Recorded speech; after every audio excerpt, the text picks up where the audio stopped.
Bilang paggunita sa Women's Month ngayong Marso, ilang programang inilunsad para sa pantay na karapatan sa kababaihan.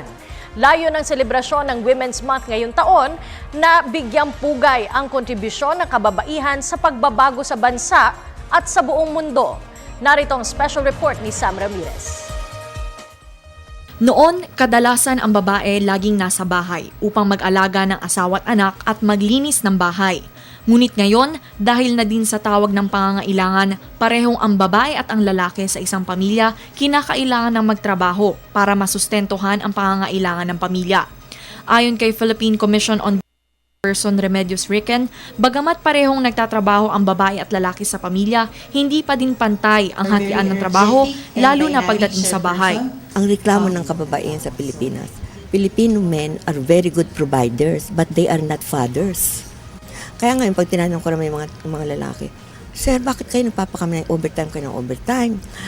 Kailangan makaipon ako para mga anak ko makatapos ng college. Alam mo, isa lang sagot ko dyan, Sir, lumalaki anak mo, hindi mo kilala. Dagdag pa ni Ricken, kadalasang hindi ito ang ipinapakita sa media, lalo na sa mga teleserye. Ang media ngayon, ako gusto ko sanang makita, hindi lamang sa news ha, tas teleserye. Diyos ko, dahil ako talagang suko sa teleserye natin. Kung hindi pantasyang Serena at mga lawin.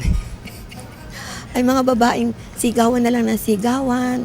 Ngunit sa isang panayam kay Gabriela Secretary General Jom Salvador, hindi maituturing na tamang representation of reality ang media dahil bagamat nakakapagtrabaho na ang kababaihan, madami pa din sa mga matataas na posisyon, hawak ng mga kalalakihan.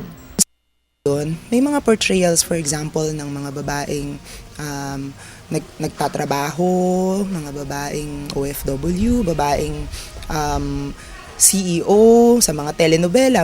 Pero hindi siya representative ng nangyayari sa buong lipunang Pilipino dahil numbers na yung magpapatunay, dumarami yung bilang ng unemployed at kalakhan talaga on a national figure, babae yun.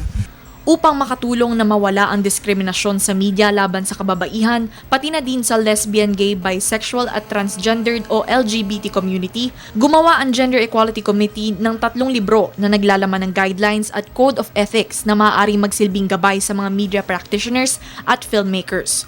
These guidelines were formulated with the hopes that our media practitioners, whether from the public or the private sector, shall take part in strengthening our call for a more gender-fair media, increase awareness in gender sensitivity, and the protection of women from discrimination in all types of media.